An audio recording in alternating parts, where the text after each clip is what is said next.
Oi, pessoal, sejam muito bem-vindos para mais uma leitura comentada de Quincas Borba. A leitura comentada é essa série de vídeos em que eu, Bianca Campelo, professora de literatura, vou te acompanhando, te explicando o vocabulário, as referências históricas intertextuais, os recursos expressivos, tudo aquilo que é usado na composição da obra. No nosso último vídeo, a gente tinha parado a leitura no capítulo 31 e eu tinha deixado alguns questionamentos aí para vocês pensarem, refletirem sobre a obra e tinha prometido que, quando a gente retomasse, eu ia trazer um pouco dessas indagações. E a principal delas era a gente debater o porquê nessa obra Machado passou um capítulo tão longo falando da interioridade do cachorro Quincas Borba. E eu tenho uma teoria, não sei se foi a teoria que vocês tiveram, mas tanto por um lado, a gente pode ter o Machado trazendo essa interioridade do cão como uma forma de afrontar os discursos cientificistas da época que reduziam o homem à animalidade, aqueles discursos do naturalismo que vão ver no homem essa figura instintiva, e aí, ao fazer com que o cão tenha sonhos e humanizando esse cão Quincas Borba vai servir como um recurso para Machado ir contra essas teorias cientificistas, e ele vai fazer isso em várias obras dele. A principal delas, a mais conhecida, é O Alienista, tá? A gente também tem um detalhe estrutural na narrativa que é bem interessante. Naquele capítulo, a gente vai falar, né, o romance vai falar para a gente, melhor pondo, de três relações de amizade entre o Rubião e outro ser. A gente vai ter o Freitas, a gente vai ter o Carlos Maria e a gente tem o Quincas Borba. E o único ser dessa lista que realmente gosta do Rubião de maneira desinteressada, gosta do Rubião simplesmente porque está ali o tempo todo pronto para amar, para gostar de uma pessoa e gosta verdadeiramente desse personagem, é o Quincas Borba, o cachorro. Porque o Freitas, a gente viu, ele é um bajulador, né? Ele está ali para usufruir dos benefícios que a amizade com um homem rico vai trazer para ele. O Carlos Maria despreza, ele também está ali por conveniência, porque no fundo ele despreza todo mundo, não apenas o Rubião, mas todo mundo. O Quincas Borba não. O Quincas Borba, ele seguiria o Rubião em todas as circunstâncias. Para ele não interessa o status material do Rubião. Ele é o único ente até agora que a gente viu que vai gostar do Rubião de maneira desinteressada. O Quincas Borba filósofo também, mas ele é um humano que está ali enlouquecido, né? E talvez não tão desinteressado assim. A gente pode pensar que envaidecia o Quincas Borba, o filósofo, a bajulação do Rubião, o cuidado, a dedicação do Rubião, e esse cão não. O cachorro não, ele é capaz de gostar de maneira desinteressada. E se a gente seguir esse viés, então a gente tem uma outra crítica machadiana, que é uma crítica social. Ele critica ali essa sociedade de aparências em que as amizades são todas feitas com base nos interesses e não tem nenhum afeto genuíno entre as pessoas. Ok? Visto isso, podemos então começar a leitura do capítulo 32. Quem é que manda isto? Perguntou o Rubião. O isto, vamos lembrar, era uma cesta, tá? Com algumas frutas. Dona Sofia. Rubião não conhecia a letra. Era a primeira vez que ela lhe escrevia. Que podia ser? Olha o discurso em direto livre. A gente está na cabeça do Rubião. Via-se-lhe a comoção no rosto e nos dedos. Saímos novamente da cabeça do Rubião e a gente está observando ele agora de fora. Enquanto ele abria a carta, Freitas familiarmente descobria a cestinha. Eram morangos. Rubião leu trêmulo essas linhas. Mando-lhe estas frutinhas para o almoço, se chegarem a tempo. E, por ordem do Cristiano, fica intimado a vir jantar conosco. Hoje, sem falta. Sua verdadeira amiga, Sofia. Que frutas são? Perguntou Rubião, fechando a carta. Morangos. Chegaram tarde. Morangos? Repetiu ele sem saber o que dizia. Não é preciso corar, meu caro amigo, disse-lhe rindo Freitas, logo que o criado saiu. Essas coisas acontecem a quem ama.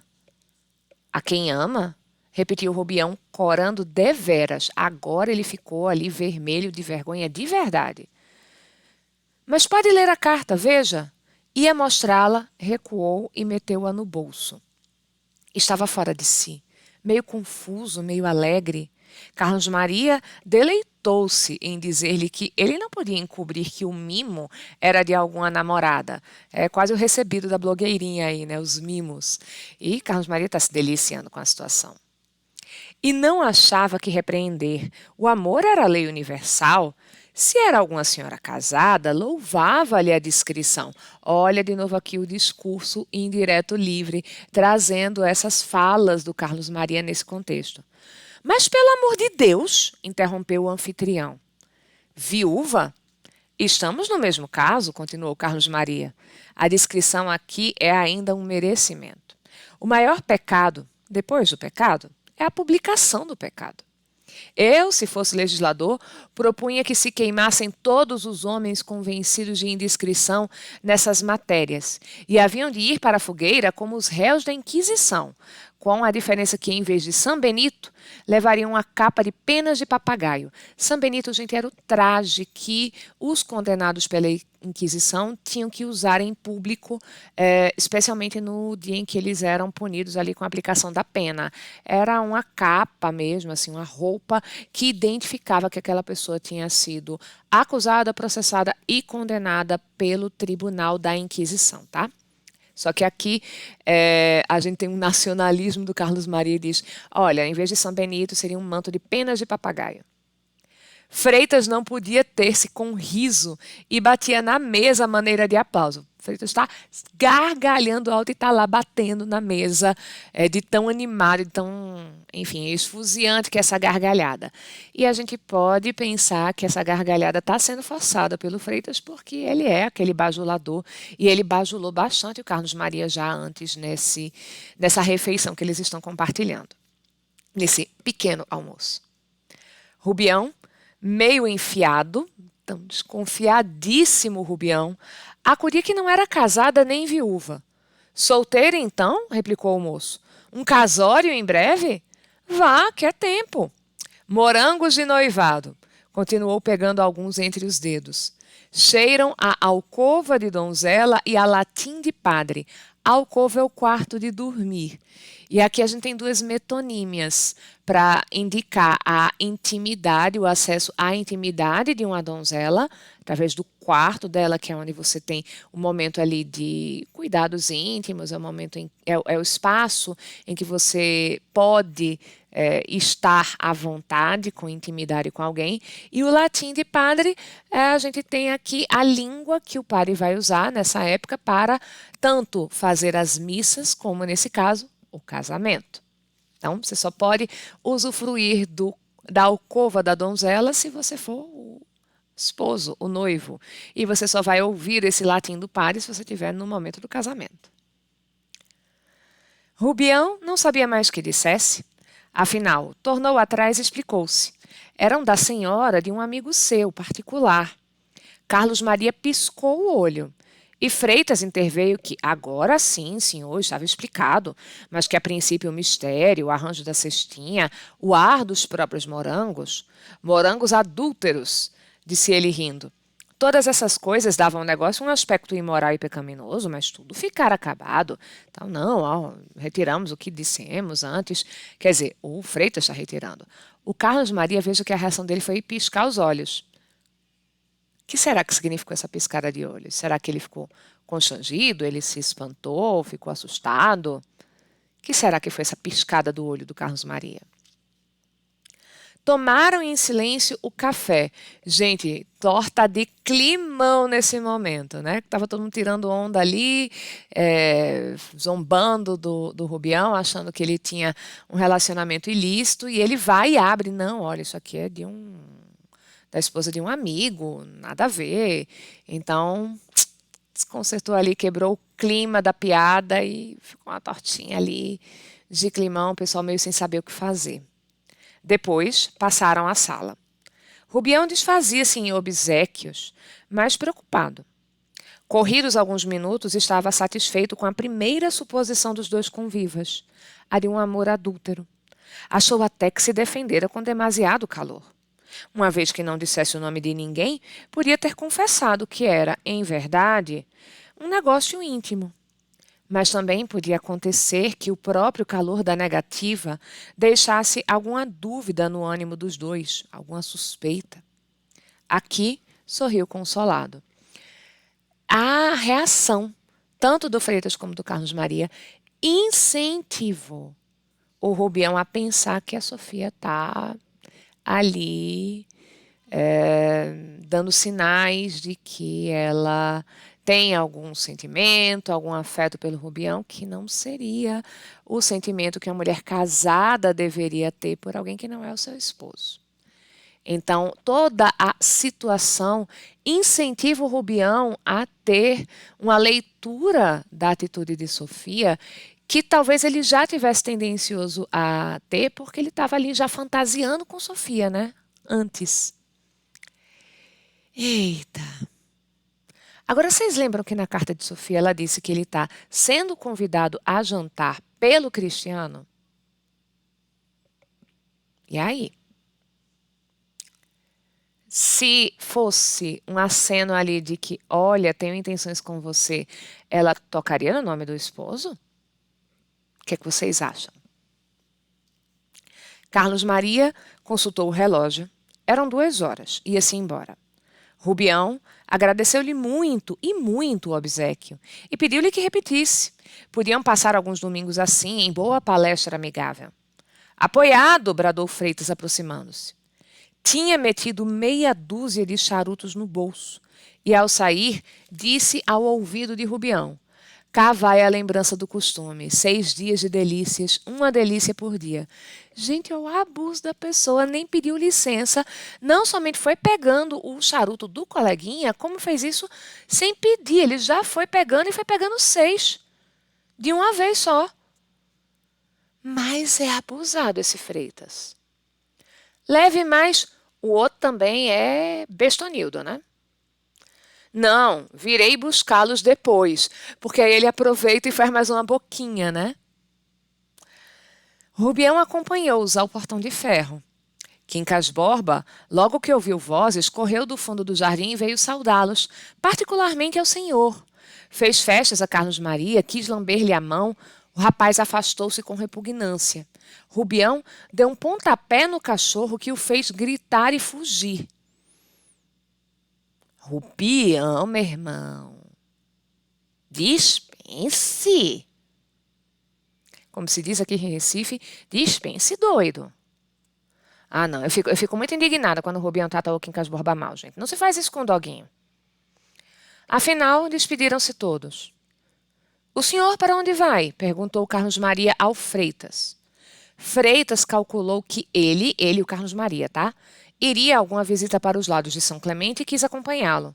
Vou até o fim da praia, disse. Eu volto para trás, tornou-lhe o outro. Olha a estratégia do Carlos Maria para se livrar do Freitas, gente. Ó, tá indo para onde? Ah, eu tô indo para aquela direção ali. Eita, eu tô indo para aquela outra. É o jeito que ele teve de o Freitas não tomar a iniciativa e manipular a situação para continuar ali colado no Carlos Maria. Carlos Maria é esperto e o Rubião é besta. Besta e um cara que maltrata o doguinho que gosta dele. Raiva do seu Rubião. Capítulo 33. Rubião viu-os ir. Entrou, meteu-se na sala e ainda uma vez leu o bilhete de Sofia. Cada palavra dessa página inesperada era um mistério. A assinatura, uma capitulação, uma rendição na cabeça do Rubião, está dentro da cabeça dele, é assim, a declaração, a prova cabal. Sofia apenas. Nenhum outro nome da família ou do casal. Verdadeira amiga era evidentemente uma metáfora. Rubião é aquele tipo do cara que a moça ser simpática, dizer oi, ele já está fantasiando, todo emocionado, uma série de intenções. Quanto às primeiras palavras, mando-lhe estas frutinhas para o almoço, respiravam a candidez de uma alma boa e generosa. Candidez é a pureza, né? Rubião viu, sentiu, palpou tudo pela única força do instinto e deu por si beijando o papel. Digo mal, beijando o nome dado na pia de batismo, repetido pela mãe, entregue ao marido como parte da escritura moral do casamento, e agora roubado a todas essas origens e posses para lhe ser mandado a ele, no fim de uma folha de papel. Sofia, Sofia, Sofia. Capítulo 34. Por que veio tão tarde? Perguntou-lhe Sofia logo que ele apareceu à porta do jardim, em Santa Teresa. Depois do almoço, que acabou às 2 horas, estive arranjando uns papéis. Mas não é tão tarde assim, continuou Rubião, vendo o relógio. São 4 horas e meia. Sempre é tarde para os amigos, replicou Sofia em ar de censura. Rubião caiu em si, mas não teve tempo de emendar a mão. Diante dele, ao pé da casa, quer dizer, logo ali na entrada da casa, estavam sentadas em bancos de ferro umas 4 senhoras, caladas, olhando para ele curiosas. Eram visitas de Sofia que esperavam a vinda de um capitalista Rubião. Capitalista aqui, gente, tem o sentido de milionário. Sofia foi apresentá-lo a elas. 3 delas eram casadas, uma solteira ou mais que solteira. Olha que esse eufemismo para dizer que ela é uma solteirona, que ela já passou ali da época que se esperava, nesse período, nessa sociedade, que uma mulher estaria casada. Contava 39 anos e uns olhos pretos, cansados de esperar. Era filha de um major Siqueira, que daí a alguns minutos apareceu no jardim. O nosso palha já me tinha falado em Vossa Excelência, disse o major, depois de apresentado a Rubião. Juro que é seu amigo às direitas. Então, olha só, primeiro, o major está dizendo que o Rubião é uma Vossa Excelência, está tratando ele com esse jeito muito formal. O Rubião, até pouco tempo atrás, era um mestre de meninos. O que é que o dinheiro não faz? Segunda coisa, fica ali fazendo o Rubião se assegurar de que o palha é realmente amigo dele. É de verdade essa amizade. Contou-me o acaso que os ligou. Geralmente as melhores amizades são essas, as que acontecem por acaso. Eu, em 30 e tantos, pouco antes da maioridade, eu lá nos anos 1830, um pouco antes da maioridade do Dom Pedro II ser aprovada, tive um amigo, o melhor dos meus amigos daquele tempo, que conheci assim, por um acaso, na botica do Bernardes, por alcunha, o João das Pantorrilhas. Creio que usou delas em rapaz, entre 1801 e 1812. Então vamos lá. Panturrilha, vocês sabem que é o nome que a gente dá para a batata da perna.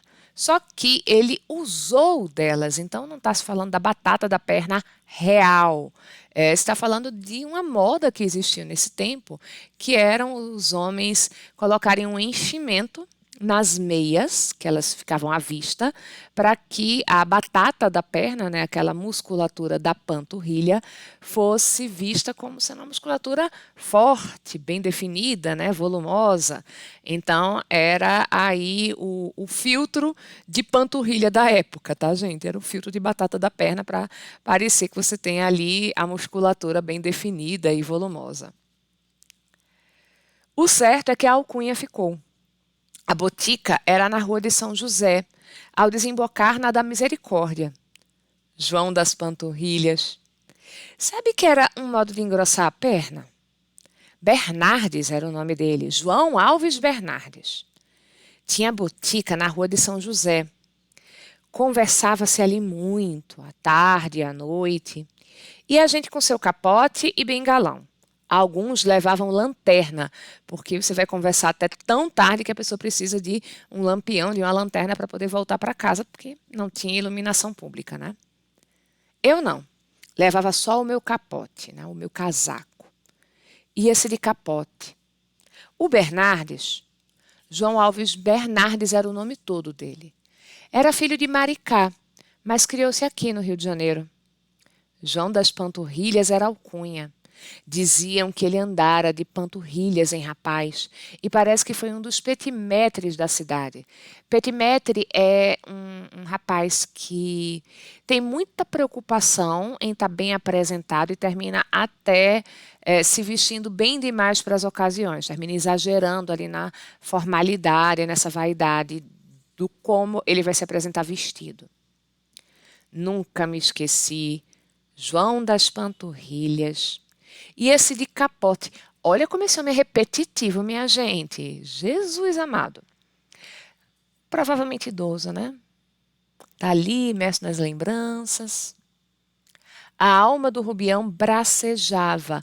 Estava ali lutando para nadar nessa enxurrada de palavras. E é justamente a imagem aqui que a gente vai ter nesse parágrafo de uma enxurrada, como se tivesse uma enchente de palavras. E o pobre do Rubião está ali lutando para não se afogar, de tanto que esse homem está falando. A alma do Rubião bracejava debaixo desse aguaceiro de palavras, mas estava num beco sem saída por um lado nem por outro. Tudo muralhas, nenhuma porta aberta, nenhum corredor e a chuva a cair. Se pudesse olhar para as moças, veria ao menos que era objeto de curiosidade de todas, principalmente da filha do major, Dona Tunica. Mas não podia. Escutava e o major chovia a cântaros. Foi o Palha que lhe trouxe um guarda-chuva. Vejam que o guarda-chuva não salva uma pessoa que está se afogando, que é o caso do Rubião, né? A metáfora é essa. Mas, pelo menos, a água não cai toda na cabeça da pessoa, né? Sofia tinha ido dizer ao marido que o Rubião acabara de chegar. Daí a nada estava o Palha no jardim e saudava o amigo, dizendo-lhe que viera tarde. O major, que explicava ainda uma vez a alcunha do boticário, abandonou a presa e foi ter com as moças. Depois saiu à rua. Olha aí, né? O Rubião era presa, né? O major era um predador, um caçador, e o pobre do Rubião estava ali indefeso diante dessa conversa enfadonha e repetitiva do major. Capítulo 35. As senhoras casadas eram bonitas. A mesma solteira não devia ter sido feia aos 25 anos. Mas Sofia primava entre todas elas. Gente, é o veneno que escorreu aqui, né? Ela não deveria ter sido feia 15 anos atrás. Então, agora, pelo menos, assim, no mínimo, ela não é exatamente bonita, tá? Não seria tudo o que nosso amigo sentia, mas era muito. Era daquela caixa de mulheres que o tempo, como um escultor vagaroso, não acaba logo e vai pulindo ao passar dos longos dias. Sofia vai ficando mais bela a cada dia que passa. Essas esculturas lentas são miraculosas. Sofia rastejava os 28 anos. Ela está beirando os 28 anos. Estava mais bela que aos 27. Era de supor que só aos 30 desse o escultor os seus últimos retoques, se não quisesse prolongar ainda o trabalho por 2 ou 3 anos. Os olhos, por exemplo, não são os mesmos da Estrada de Ferro, quando o nosso Rubião falava com o Palha e eles iam sublinhando a conversação. Agora parecem mais negros e já não sublinham nada. Compõem logo as coisas por si mesmos. Vamos lembrar que esse sublinhar era o concordar com o marido. E agora os olhos de Sofia, eles mesmos constroem sentidos sozinhos. Em letra vistosa e gorda. E não é uma linha nem duas. São capítulos inteiros. A boca parece mais fresca. Ombros, mãos, braços são melhores. E ela ainda os faz ótimos por meio de atitudes e gestos escolhidos. Então, a maneira como Sofia se comporta, os gestos que ela tem, são escolhidos, são calculados e realçam a beleza de Sofia. Uma afeição que a dona nunca pôde suportar, coisa que o próprio Rubião achou a princípio que destoava do resto da cara, o excesso de sobrancelhas, isso mesmo, sem ter diminuído, como que lhe dá ao todo um aspecto muito particular. Então, Sofia ela tem sobrancelhas que são sobrancelhas grossas e que parecem não combinar muito com o rosto. Mas é aquela marca que é muito pessoal do rosto dela. E agora o Rubião, que a princípio não gostou muito desse aspecto do rosto dela, acha que isso é encantador. Traja bem. Sofia é uma mulher elegante, ela se veste bem. Comprime a cintura e o tronco no corpinho de lã fina cor de castanha, obra simples, e traz nas orelhas 2 pérolas verdadeiras, mimo que o nosso Rubião lhe deu pela Páscoa. Olha só, Sofia ela tem 2 joiazinhas, foram dadas pelo Rubião, são 2 pérolas, e alguns podem pensar, eita, ela aceitou joias dele. Mas, gente, ele deu de presente de aniversário e ela está usando na frente de todo mundo. Então, o marido autorizou. O marido está sabendo disso. A bela dama é filha de um velho funcionário público. Casou aos 20 anos com este Cristiano de Almeida e Palha, zangão da praça, que então contava 25. Zangão da praça, gente, é que ele não é um operário. O Cristiano, ele não trabalhava com algo que envolvesse ali. Ele fisicamente está num lugar e concretamente pegando nas coisas. Ele não era um comerciante, ele não era um dono de loja, ele era um especulador financeiro. A expressão vai falar exatamente disso. Ele era um especulador financeiro. Ele investia o dinheiro, certo? E sabia viver de renda, de lucros. O marido ganhava dinheiro, era jeitoso, ativo e tinha o faro dos negócios e das situações. Em 1864, apesar de recente no ofício, adivinhou, não se pode empregar outro termo, adivinhou as falências bancárias. Nós temos coisa, mas dia menos dia isto anda por arames, né? A gente está numa situação aí que, mais dia menos dia, o equilíbrio vai ser difícil, como se você estivesse andando num arame. O menor brado de alarma leva a tudo. A menor suspeita que essa especulação toda aí, ela não vai conseguir dar os lucros que as pessoas estão esperando, o pessoal vai entrar em falência bancária, vai todo mundo perder muito dinheiro. O pior é que ele despendia todo o ganho e mais. Era dado a boa chira, comida, reuniões frequentes, vestidos caros e joias para a mulher, adornos de casa, mormente, maiormente, principalmente, se eram de invenção ou adoção recente. Então, ele é um cara que gosta de estar nas modinhas. Levavam-lhe os lucros presentes e futuros, essas manias todas. O Palha, ele gasta tudo o que tem. Ele vive em um padrão de vida que o dinheiro não suporta. Então, assim, ele gasta muito, tudo aquilo que ele recebe não tem ali um lastro para ele ter uma segurança no futuro, tá? Salvo em comidas, era escasso consigo mesmo. Ia muita vez ao teatro sem gostar dele, e aos bailes em que se divertia um pouco, mas ia menos por si que para aparecer com os olhos da mulher, os olhos e os seios. Tinha essa vaidade singular, decotava a mulher sempre que podia, e até onde não podia, para mostrar aos outros as suas venturas particulares, as suas felicidades particulares. Sofia é um troféu para o Palha. Ele gosta de exibir a beleza dela. Ele gosta que os homens invejem que ele é casado com uma mulher tão bonita. Era, assim, um rei Candaules, mais restrito por um lado e, por outro, mais público.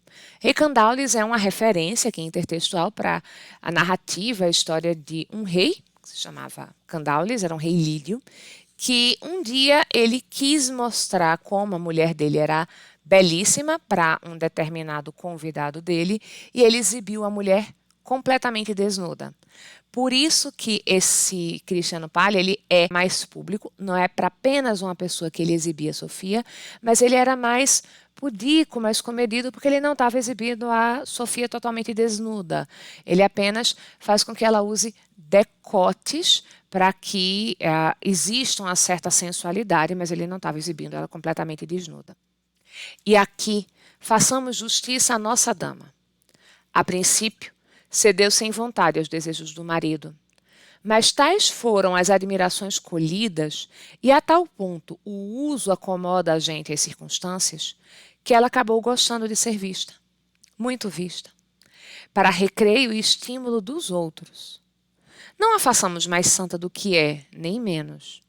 Para as despesas da vaidade, bastavam-lhe os olhos, que eram ridentes, eram olhos alegres, sorridentes, inquietos, convidativos e só convidativos.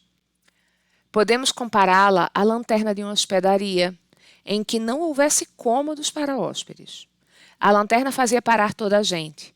Tal era a lindeza da cor e a originalidade dos emblemas. Parava, olhava e andava. Para que escancarar as janelas? Escancarou-as finalmente, mas a porta, se assim podemos chamar, ao coração, essa estava trancada e retrancada. Vamos pensar um pouquinho. O que é que ele está falando aí que são as janelas? Se o coração de Sofia é que é a porta, ela não escancarou a porta, ela escancarou as janelas. Vamos pensar um pouquinho sobre o que está sendo dito com essa história dessas janelas. A lanterna é ali o olhar, admirar e ir embora. Então, essa exibição da beleza de Sofia, por exemplo, num baile. A porta é o coração. Então, ela nunca se apaixonou por alguém ali fora do casamento. O que seriam as janelas? Seria ali a ideia de que a moça na janela está aberta a uma conversação, uma troca de palavras. Então, o flerte, ele sai do olhar e vai para a troca de palavras. E Sofia se envaidece agora não apenas com ser olhada, mas também em escutar certos convites, certos elogios, e aí dispensar porque ela não convida ninguém a entrar? Ou poderia ser outra coisa? O que vocês acham? Eu falo o que é que eu penso em outra situação, tá bom? Para a gente fechar, vamos ler o capítulo 36. Meu Deus, como é bonita! Sinto-me capaz de fazer um escândalo, pensava Rubião à noite, ao canto de uma janela, de costas para fora, olhando para Sofia, que olhava para ele. Cantava uma senhora. Os 3 maridos de fora, que ali estavam de visita, interromperam o voltarete.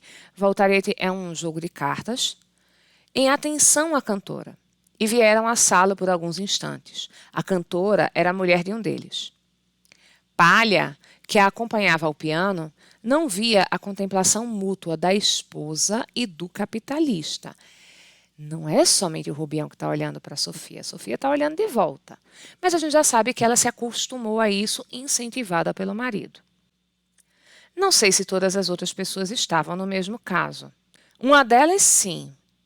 Essa sei que os vira. Dona Tonica, a filha do major. Eita, será que isso vai dar problema depois? Uma pessoa notou a troquinha de olhares. Meu Deus, como é bonita. Sinto-me capaz de fazer um escândalo. Continuava a pensar o Rubião, encostado à janela, de costas para fora, com os olhos esquecidos na bela dama, que olhava para ele. Então a situação está se alongando. A situação está se alongando. E aí, gente, o que é que vai dar essa troca de olhares entre a Sofia e o Rubião? Será que essa daqui é a janela que o narrador estava falando no capítulo anterior? Ou a janela é uma coisa a mais do que essa troca de olhares? O que é que vocês acham? Me contem aqui nos comentários. Bom, a gente vai ficar aqui.